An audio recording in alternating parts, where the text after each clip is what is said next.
Assalamu alaikum and good evening once again to Mind Your Business, another chapter जहाँ पे आज हम shipping as a sector बात करेंगे. इंडस्ट्री का नाम इसे 12 अभी तक नहीं दिया गया है. Well, it is mature enough according to me. लेकिन जो experts का panel आज हमारे साथ मौजूद है उनसे उनकी राय लेना बहुत important है.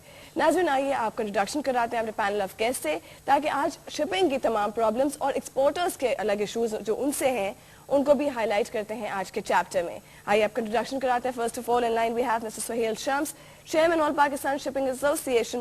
Suhail Saab, welcome to the show. Next in line we have Rear Admiral retired Hamid Khalid Saab, who's the Vice Chairman Pakistan Ship Agents Association. आप ex-chairman भी हैं PNSCK. Thank you Admiral Saab for coming to the show. And next in line we have Mr. Sheikh Mazhar Alam, who is the ex-director PNSC. इसके अलावा आप exporter भी हैं इस वक्त, तो आपसे एक अलग diversification मिल सकेगा हमारे show को. Thank you for coming. Thank you. Alright viewers, ये तो हमारे पैनल ऑफ गेस्ट हैं आज के. सर आपसे स्टार्ट करते हैं SWOT एनालिसिस. आप बताइए, you are the chairman All Pakistan Shipping Association, entirely, you know, the father, kind of a father of the entire industry, that's how we call it. आप बताएं क्या मसले मसाइल हैं, बड़े इश्यूज हैं आजकल, तो अखबारात भरे पड़े हैं. जिस तरह किसी भी कंट्री की इकोनॉमी बेस करती है ट्रेड इंडस्ट्री पे, इसी तरह पूरी की पूरी ट्रेड इंडस्ट्री जो है वो बेस करती है शिपिंग पे.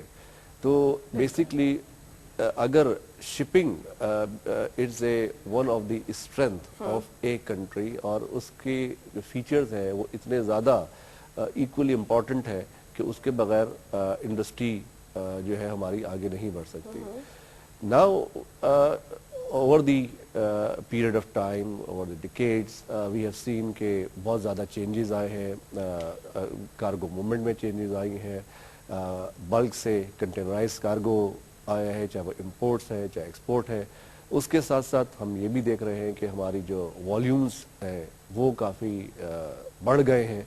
अब अगर आप उसको थोड़ा सा स्टैटिस्टिकली एनालाइज करें तो अगर हम 2003 तक पाकिस्तान की थ्रूपुट देखें तो उस वक़्त तकरीबन 8 लाख TEUs पाकिस्तान की टोटल थ्रूपुट होती थी. By the end of 2007 we have concluded कि we have माशाल्लाह crossed 1.7 million TEUs. तो अब ये एक it speak itself कि ट्रेड इंडस्ट्री के लिए एक शिपिंग की कितनी ज़्यादा अफादियत है, कितनी ज़्यादा अहमियत है और वो कितना वाइटल रोल प्ले करती है. अब उसमें ऑब्वियसली अपॉर्चुनिटीज़ भी हैं, उसके साथ साथ रिफॉर्म्स लाने की भी ज़रूरत है, उसके साथ साथ बहुत सारे इश्यूज़ हैं कि जो कि इक्वली हमारी शिपिंग इंडस्ट्री भी फेस कर रही है, उनको भी चैलेंजेस फेस करने पड़ रहे हैं और उसी तरह जो हमारे ट्रेडर्स हैं उनको भी बहुत ज़्यादा ये चैलेंजेस फेस करने पड़ रहे हैं एक्चुअली. अब उसमें अब आप ये देखिए कि सब में पहले हमारे पास इंफ्रास्ट्रक्चर की यहाँ पर बात आ रही है. हम शिपिंग में जा रहे हैं, अगर हम वर्ल्ड को देखें तो you know we are talking about world as a global village.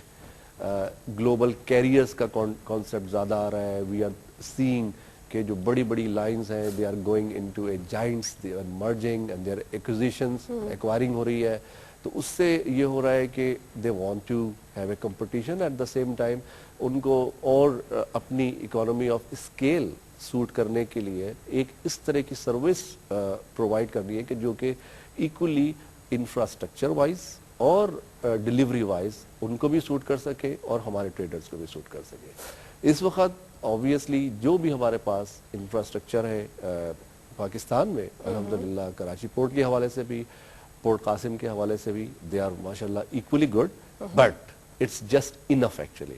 हमारे पास अभी इस चीज़ की बहुत मज़ीद गुंजाइश है कि जिसमें हम यहाँ पर इम्प्रूवमेंट लेके आए अपने पोर्ट के इंफ्रास्ट्रक्चर में. जो हमारे बेस्ट प्रैक्टिसेस हैं उनमें रिफॉर्म्स आने की ज़रूरत है. एडमिरल साहब आप पे आती हूँ. यहाँ पे सुहेल ने बहुत न्यूट्रली सारे स्ट्रेंथ्स तो बता दिए, आप थोड़ा सा नेगेटिविटी पे आ जाते हैं. PNSC जो आज है क्या उसको इतना ही एडवांस्ड होना चाहिए था जितना वो आज है? अभी तक बहुत बैकडेटेड इंफ्रास्ट्रक्चर है उसका, जो भी उसकी कैपेसिटी है उससे कहीं ज़्यादा उसको होना चाहिए था. No country can flourish without a flourishing shipping sector. ठीक.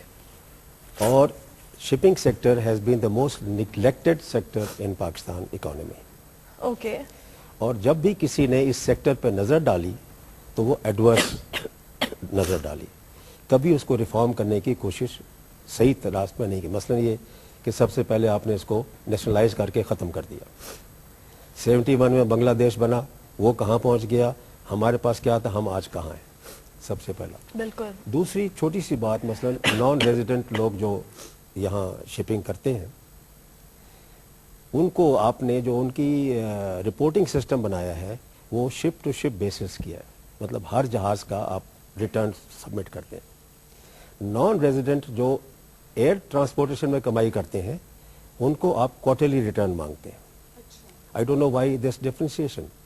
شپنگ میں دو ہے, ایک تو ٹرمپ شپ ہے, ٹھیک, ایک جہاز آیا اگلے دفعہ نہیں آئے گا, اس سے آپ بے شک مانگ لیں, بٹ ایک جہاز جو ہے جو لائنر سروس ہے کہ ہر ہفتے کے بعد 2 ہفتے کے بعد وہ جہاز آ رہا ہے آپ کے پاس, تو اس کو وائی ڈونٹ یو ٹریٹ ہم exactly the same as you treating the air transportation sector. ہم انڈسٹری جو بیسس ہم اپنا بناتے ہیں وہ یوں بناتے ہیں کہ we are an export earning agency invisible دو. We will are principals in foreign exchange, we receive the money in foreign exchange through State Bank, and then we spend the entire money in Pak rupee. So that amount of money, every ship that comes here, for instance, is $50,000 to $60,000 are into the exchequer, and the expenditure is all in Pak rupees. So we have every right to be called an industry. Elsewhere it is an industry. But I don't know why this is not being done. آپ پہ آتی ہوں, آپ exporter بھی ہیں, میں ضرور آپ کا ایز ایکسپورٹر ویو جاننا چاہوں گی. مجھے یہ بھی کچھ اخبارات نے کہا کہ ان کا شپنگ والوں کا کافی زیادہ کنٹریبیوشن ہے بزنس مین کی کاسٹ آف ڈوئنگ بزنس بڑھانے میں, جو کہ آلریڈی ویری ہائی ہے. کچھ ہرڈلز بھی ہیں بزنس والوں کے تو اپنے الگ قسم کے, taxation, over charges, again cost of doing business بڑھانا. آپ کس طرح سے دیکھتے ہیں, کیا ویکنیسز ہیں ان لوگوں کی؟ پچھلے کوئی 95 سے 2000 تک ایک پرائیویٹ کمپنی نے اپنا لائسنس لینے کی کوشش کی اور شپنگ کو بزنس, اس کو 5 سال تک, 2 سال اس میں کے پی ٹی کے بورڈ میں بھی تھا. تو میں نے کہا جی اگر آپ فارنر کو یہاں شپنگ کرنے دیتے ہیں, پرائیویٹ کو کیوں نہیں کرنے دیتے؟ تو یہ ہمارے ہاں بڑی پرابلم رہی ہے کہ ہمارے ہاں شپنگ لائن ہے ہی نہیں. ہمیں پورا جو تقریباً 90% to 95% ڈیپینڈ کرنا پڑ رہا ہے وہ ہمیں فارنر شپرز کے اوپر کرنا پڑ رہا ہے.